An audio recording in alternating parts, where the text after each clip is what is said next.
Bismillahirrahmanirrahim. Apa kabar anak-anak? Semoga dalam keadaan sehat walafiat ya.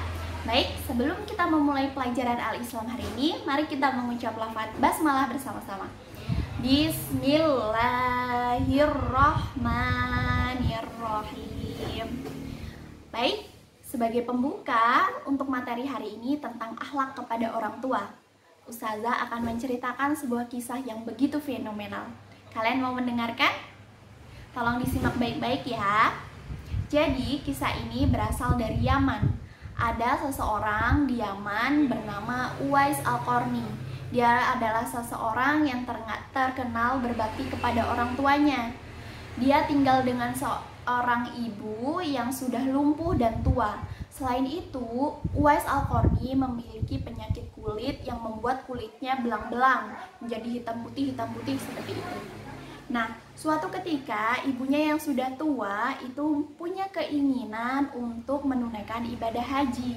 Lalu Uwais yang terbiasa menyenangkan hati orang tuanya, ia berpikir bagaimana cara menunaikan ibadah haji. Sementara jarak Yaman dengan Mekah itu begitu jauh. Selain itu, biasanya orang-orang menunaikan ibadah haji perlu menggunakan unta dan pembekalan yang banyak.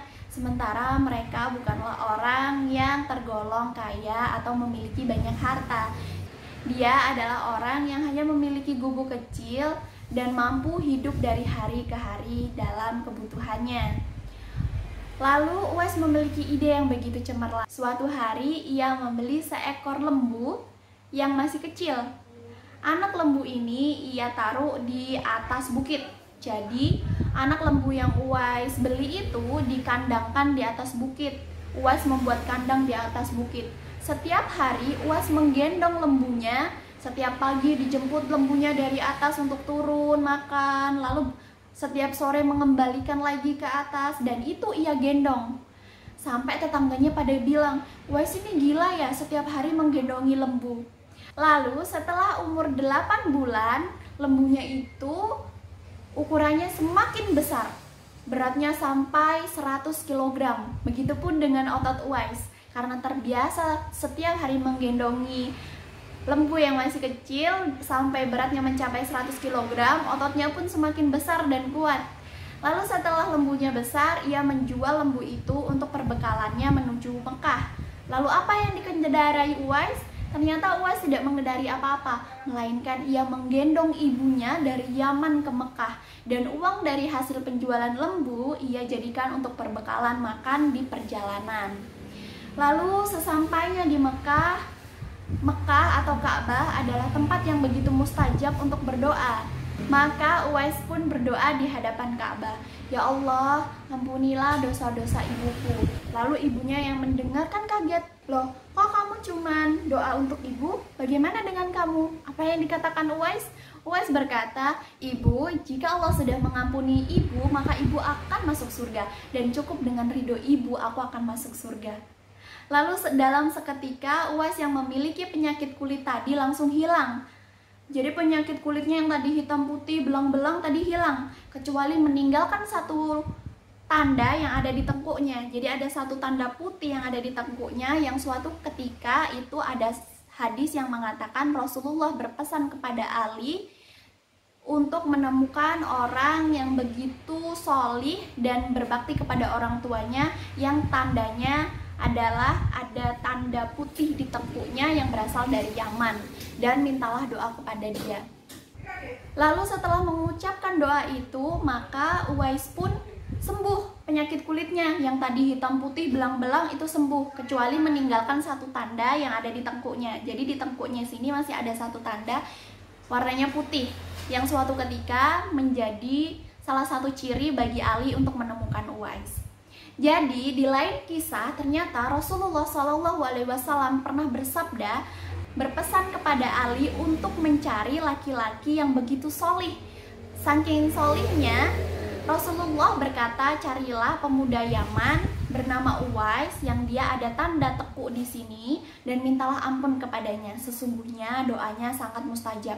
Jadi ternyata Uwais adalah salah satu orang yang begitu Rasulullah cintai, dan menurut Rasulullah doanya itu mustajab. Suatu ketika di kisah lain juga dikatakan bahwasanya ketika Uwais meninggal, banyak sekali orang-orang yang berebut untuk mengazani dan mengafani serta memandikan Uwais. Dan di kisah itu juga dikatakan bahwasanya orang-orang yang berebut itu bukanlah orang, melainkan malaikat. Masya Allah, bukankah ini salah satu kisah yang begitu menarik dan menjadi pembelajaran untuk kalian, terutama ustazah juga, untuk berbakti kepada orang tua kita. Karena dengan berbakti kepada orang tua, insya Allah, Allah pun ridho kepada kita. Baik, langsung ke materinya. Silahkan kalian buka halaman 21. Kita akan mempelajari tentang akhlak kepada orang tua.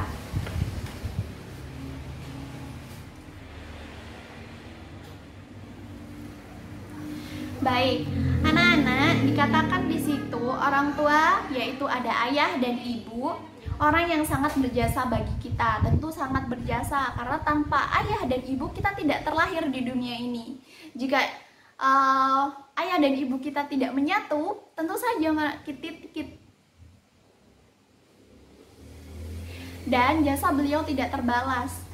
Ibu yang sudah melahirkan, kita tidak mungkin melahirkan ibu. Ayah yang sudah mencarikan nafkah dari kita dari sejak kecil, tentu kita tidak mungkin mencarikan nafkah ayah kita sejak kecil. Maka itu jasa dari ayah dan ibu itu tidak akan pernah terbalas. Sekalipun semua kekayaan yang ada di atas dunia ini dikumpulkan untuk membayarnya. Jadi jika kekayaan ini dikumpulkan menjadi satu, kita tidak mampu membayar jasa ayah dan ibu kita.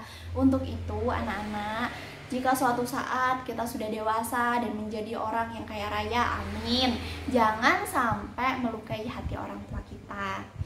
Selanjutnya, banyak sekali Al-Quran, ayat Al-Quran dan hadis yang memerintahkan agar seorang anak selalu berbakti kepada orang tua. Jadi ternyata tidak hanya firman Allah, melainkan sabda atau perkataan Nabi itu juga sering mengingatkan kita untuk berbakti kepada orang tua. Yang salah satunya ada dalam surat Al-Luqman ayat 14. Seperti ditulis di buku, dikatakan wa wassaynal insana biwalidain, yang artinya dan kami perintahkan kepada manusia berbuat baik kepada orang tuanya. Jadi kita diperintahkan untuk berbuat baik kepada orang tua kita. Selain itu, hadis Nabi yang diriwayatkan oleh Tirmidzi dikatakan ridallahi fi ridai walidain wa suhtullahi fi suhti walidain. Kerelaan Allah atau ridha Allah itu tergantung kepada ridho orang tua kita, dan kemurkaan Allah juga merupakan tergantung dari kemurkaan kedua orang tua kita. Untuk itu anak-anak, untuk mencari ridho orang tua ternyata cukup mudah ya. Cukup kita mencari ridho orang tua kita, membuat senang orang tua kita. Lalu selanjutnya, bagaimana akhlak mulia yang bisa kita lakukan kepada orang tua? Kalian bisa buka di halaman 22. Yang pertama, akhlak kepada orang tua yang perlu kita lakukan, terutama ustazah juga sebagai seorang anak. Yang pertama adalah merendahkan diri dan bersikap lemah lembut ketika berbicara. Jadi buat anak-anak dan ustazah, jangan sampai kita sok pinter terhadap orang tua kita, apalagi bernada keras atau tinggi terhadap orang tua kita ketika berbicara. Jadi kita harus berusaha untuk lemah lembut. Yang kedua, tidak menyakiti hati dan perasaan kedua orang tua. Selalu menjabat dan mencium tangan orang tua ketika pergi maupun datang dari suatu pepergian. Jadi kebiasaan mencium tangan kalau bisa selalu kita laksanakan ya. Yang ketiga, berusaha untuk selalu menyenangkan hati kedua orang tua dan tidak membuat mereka marah.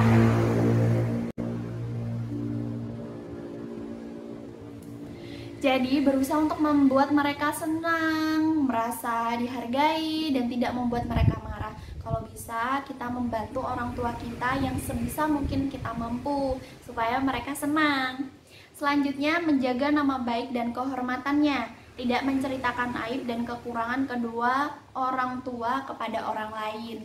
Jadi tidak ada orang yang sempurna di dunia ini. Begitupun orang tua kita, pasti mereka ada kekurangannya.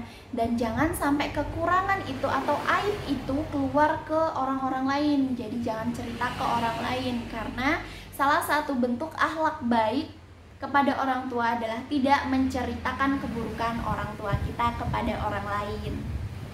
Lalu selanjutnya, selalu mendoakan untuk kebaikan dan keselamatannya. Kalian pasti sudah hafal doanya kan?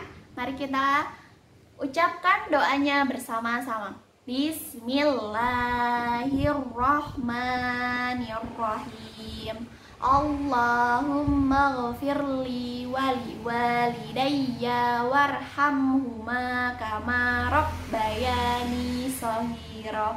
Ya Allah, ampunilah dosaku dan dosa orang tuaku. Sayangilah mereka sebagaimana mereka menyayangi aku waktu kecil. Amin. Usahakan doa itu kalian ucapkan ketika selesai sholat fardu. Jadi sehari 5 kali kalian mendoakan orang tua kita agar beliau selalu dalam lindungan Allah.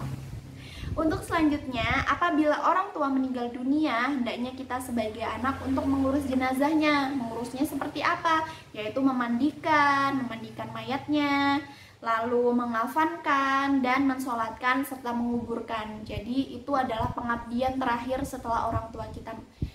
Jadi itu pengabdian terakhir ketika orang tua kita nanti meninggal. Semoga orang tua kalian dan orang tua ustazah berumur panjang ya, sampai kita bisa membuat mereka bahagia. Yang ketujuh, selalu menjaga hubungan baik dan menghormati teman atau sahabatnya. Jadi usahakan saudara-saudara dari ayah ibu kita itu kita juga harus menjaga kekeluargaannya, kita juga harus menjaga silaturahim kepada mereka, karena itu salah satu bentuk atau akhlak mulia kita terhadap orang tua kita. Kita diperintah berbakti kepada orang tua karena yang pertama, mereka adalah sosok yang menjadi penyebab perantara antara kita. Baik, selanjutnya, kenapa kita diperintahkan untuk berbakti kepada orang tua? Karena yang pertama, mereka adalah sosok yang menjadi alasan kita ada di dunia ini. Ingat yang Ustazah katakan tadi, kalau tidak ada orang tua kita, tentu kita tidak ada di dunia ini. Yang kedua, orang tua sangat besar jasanya bagi kehidupan seorang anak. Jadi seperti ayah, beliau begitu berjasa karena mencari nafkah dari kita masih kecil. Begitupun ibu yang melahirkan kita, menyusui kita, hingga membesarkan kita. Selanjutnya, berbakti kepada kedua orang tua merupakan tanda keimanan seseorang kepada Allah. Jadi kalau kita iman dan percaya kepada Allah, maka kita harus berbakti kepada orang tua. Yang keempat, keridhaan Allah tergantung keridhaan orang tua. Untuk itu, mari kita mencari ridho orang tua kita agar Allah juga ridho kepada kita.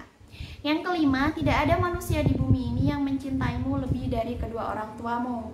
Jadi tidak ada orang yang begitu mencintai kita kecuali orang tua kita. Beliau begitu tulus merawat kita, membesarkan kita, mendidik kita. Jadi tidak ada cinta sebesar orang tua kita.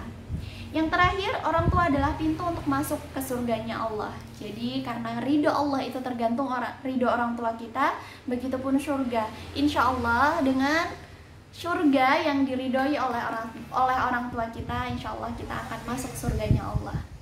Untuk itu anak-anak, nasihat untuk ustazah pribadi dan anak-anak semua, mari sama-sama berbakti kepada orang tua kita dan selalu mendoakannya supaya semuanya mendapat ridho Allah melalui orang tua kita.